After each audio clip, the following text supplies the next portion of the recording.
Buonasera e bentornati con l'informazione di Telefriuli. In apertura il terribile incidente avvenuto nel pomeriggio di oggi a Cavazzo Carnico, dove sono morte 3 persone. Il servizio. Probabilmente un sorpasso azzardato l'origine di un incidente frontale avvenuto tra 2 auto a Cavazzo Carnico. Lo scontro è avvenuto poco prima delle 16 sul ponte che attraversa il fiume Tagliamento lungo la statale 52. A rimanere coinvolte una Saab, Station Wagon e una 500L. 3 le persone decedute sul posto, un uomo e una donna che viaggiavano sull'utilitaria Fiat e il conducente che si trovava alla guida dell'altra vettura. L'impatto è stato violento e non ha lasciato scampo ai 3 occupanti con i veicoli ridotti a un ammasso di lamiere. Sul posto vigili del fuoco di Udine, sanitari del 118 per i soccorsi e carabinieri di Tolmezzo. Enormi disagi al traffico per consentire il recupero dei mezzi e dei corpi. Lunghe le code che hanno mandato in tilt la viabilità tra Cavazzo e la zona industriale del capoluogo Carnico.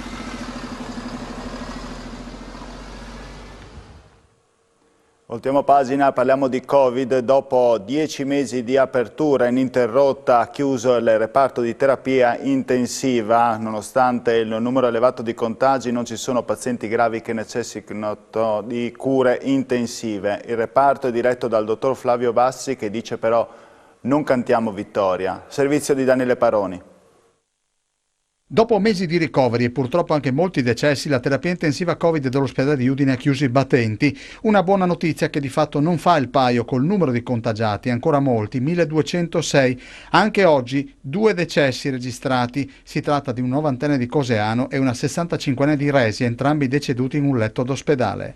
Al momento i morti per Covid in Friuli Venezia Giulia sono 4.940. I numeri riferiscono che evidentemente il virus è molto contagioso ma fa meno male e fortunatamente non provoca decessi. Nella prima ondata nel 2020 il reparto non esisteva, inizialmente i posti letto erano 13 ed era l'unica struttura in regione.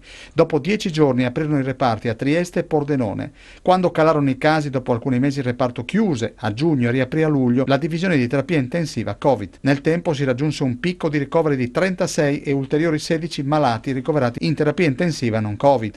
La seconda chiusura nel giugno 2021, ma riaprì il 5 luglio con il ricovero di un paziente friulano in arrivo dall'Iraq. Da allora la terapia intensiva del Santa Maria della Misericordia è rimasta perennemente aperta. A dirigere il reparto di rianimazione e anestesia è il dottor Flavio Bassi, che commenta pacatamente la chiusura del reparto. Il pensiero guardando quel reparto vuoto, ci dice il dottor Bassi, è che possa trattarsi di una chiusura temporanea, perché bisogna essere estremamente realisti e prudenti. I contagi danno scarsa malattia polmonare al momento. La maggior parte della gente è vaccinata, non ha sintomi o solo un mal di gola o raffreddore. Nell'ultimo mese e mezzo ci sono stati pochissimi pazienti con polmonite Covid, la maggior parte si tratta di persone vaccinate ma affette da malattie gravi, ematologiche o neoplastiche, e questo valora che è utile, spiega ancora il dottor Bassi, la 4ª dose booster per proteggere queste persone dallo sviluppo di eventuali polmoniti.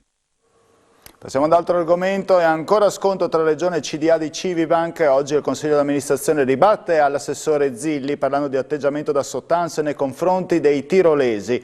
L'ex presidente di Civibank, Graziano Tirante, interviene nei nostri microfoni e dice: questa è una querela fuori tempo e fuori luogo. Sentiamo.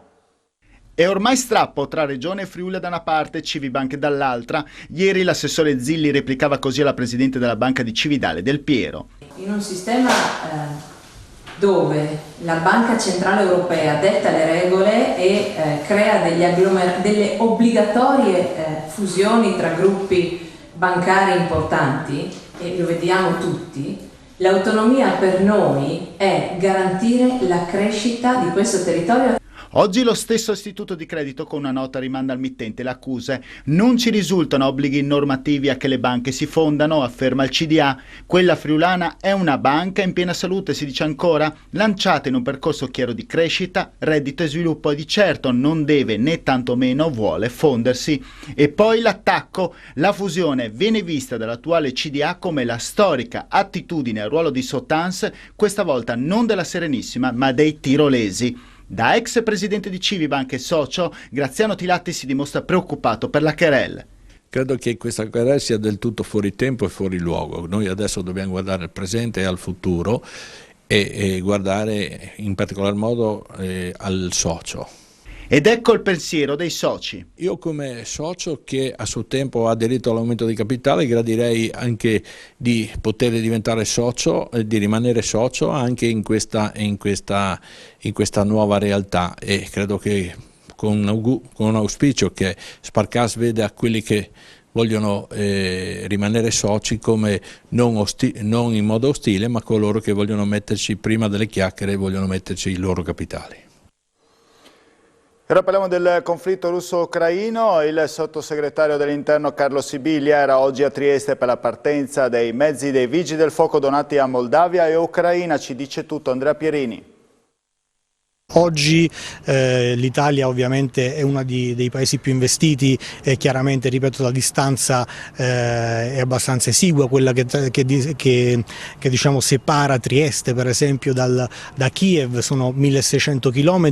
Sono oltre 80.000 migranti ucraini arrivati in Italia, la maggioranza sono ospitati da connazionali, sono 250.000 quelli che vivono nel nostro paese e possono contare sul contributo di 300 euro stanziato dal governo per chi accoglie. Il Friuli Venezia Giulia ha visto 50.000 transiti, 700 quelli rimasti in strutture pubbliche e nuovi posti sono in fase di reperimento. Noi stiamo affrontando una crisi difficile anche perché è difficile fare previsioni. Sappiamo che questo primo contingente di arrivi in realtà si è mosso in modo completamente autonomo, semplicemente perché conoscevano già delle persone sul territorio nazionale. Ci stiamo coordinando assieme alle prefetture con la struttura commissariale della regione per reperire tutte le possibili soluzioni per affrontare la scenario peggiore, quindi penso che sia importante il rapporto che stiamo instaurando con i comuni che mettono a disposizione degli alloggi. Sibilia era a Trieste perché domani partirà la prima colonna dei 50 mezzi dei Vigili del Fuoco che l'Italia ha donato alla Moldavia e all'Ucraina.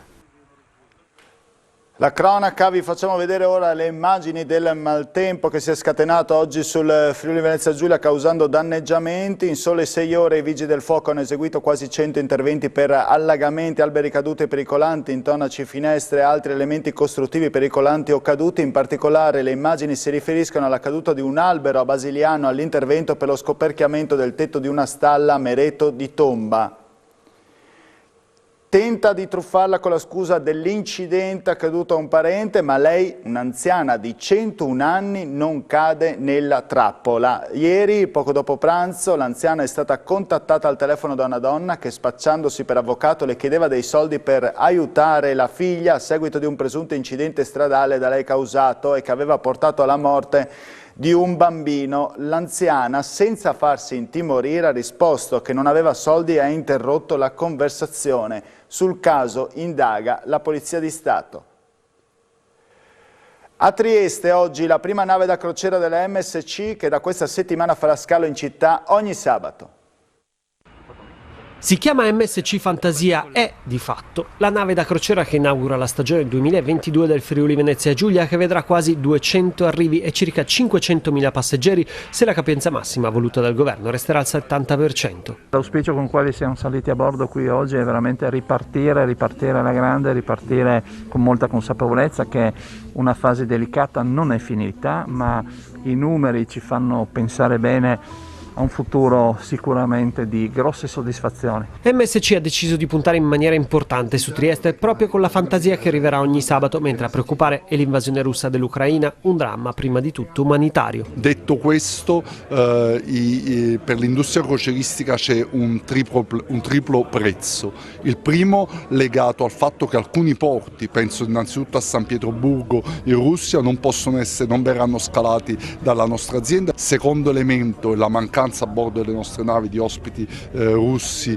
e ucraini per ovvi motivi, e questo per alcuni itinerari incide. Terzo argomento è quello legato ai costi, ma che impatta tutti in maniera trasversale. Oltre a MSC ci saranno Costa, Mein Schiff, Norwegian e Marella. Gli ormeggi sono previsti a Trieste sia sulle rive che al Molo 57 in Porto Nuovo e a Monfalcone.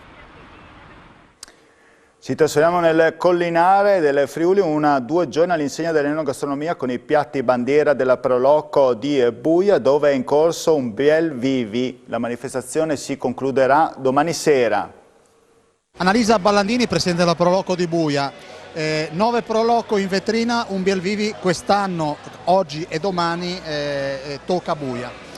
Sì, tocca Buia perché noi eravamo rimasti nel 2020 che dovevamo farla a Buia e è stata la volontà di ripartire proprio da qua.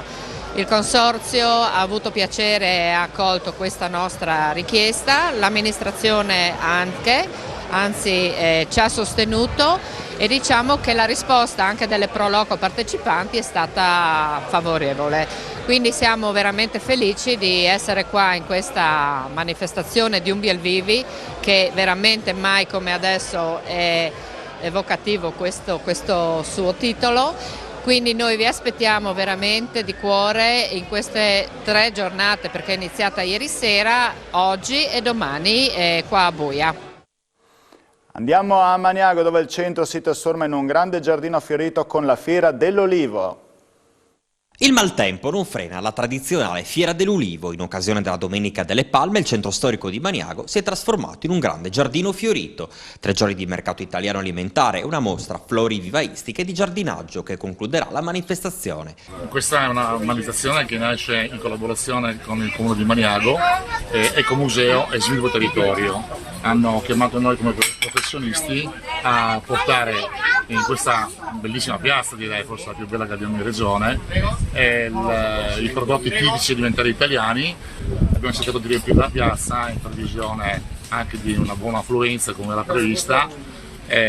Domani la città verrà chiusa completamente, quindi saranno anche altri 100-150 hobbisti e operatori del proprio ingegno per portare a completamento l'offerta. Quest'anno inoltre spazio alle specialità siciliane con un ospite d'eccezione. Sono il testimonial di questa manifestazione perché, essendo siciliano, la ditta allo Street Food della Vucceria mi ha preso come testimone. Perché? Perché io amo la Sicilia, i prodotti, i profumi, gli odori e la tradizione siciliana. Quindi hanno chiamato Sperandia per rappresentare bene questi prodotti. Al Città Fiera la mostra concorso La Peraule dal Cur con il patrocinio di Arlef. Vediamo di cosa si tratta. Una mostra che ha un grande successo e che ha la partecipazione appunto di scolaresche, ma soprattutto di persone normali che hanno visto questo posto espositivo, questo luogo, e si sono subito incuriositi, hanno subito pensato di poter partecipare. Una grande sensibilità anche da parte del Città Fiera e della famiglia Bardelli, e vediamo che c'è appunto questa grande sensibilità e questo grande spirito per il futuro, che ci fa ben sperare per la nostra lingua friulana, che ha 1000 anni e ne avrà ancora 1000 davanti. In questo caso il friulano ha la capacità espressiva di esprimere valori e tradizioni con queste parole. Valori, tradizioni, ma anche uno sguardo verso il futuro, e direi che la sintesi della lingua friulana è particolarmente adatta al commercio, per cui vediamo delle parole, la Peraule dal Cur, no? Che sono particolarmente adatte al mondo del lavoro. Cumbinin, Intan Bundi, insomma sono tutti modi di dire che direi che centrano perfettamente quello che è la praticità del mondo friulano, ma anche la grande capacità lavorativa, la grande qualità lavorativa, rispetto dei tempi, rispetto delle economie, direi insomma un sistema Friuli che viene manifestato molto bene dalla lingua friulana. Chiudiamo con lo sport, l'Udinese a Venezia con 2000 tifosi al seguito. Mister Cioffi. Ho visto una squadra seria, determinata, affamata, che vuole raggiungere i 40 punti il prima possibile.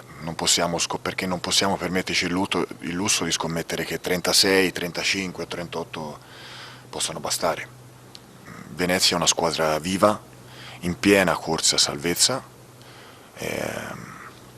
una squadra che ha profondità e gioco. Noi andremo a giocare contro un Venezia che si gioca uno scontro salvezza, sapendo che per noi è uno scontro salvezza, quindi se loro sono affamati noi lo saremo altrettanto. Udinese rappresenta non solo Udine ma tutto il Friuli, quindi avremo tanto affetto ma altrettanta responsabilità. Il nostro obiettivo è di rendere i nostri tifosi, le persone che guardano la partita e fanno il tifo per noi, orgogliose di quello che stiamo facendo e di ciò che vedono. Non ci sono altre notizie, vi ringrazio per la vostra cortese e fedele attenzione, vi auguro buona serata a tutti, arrivederci.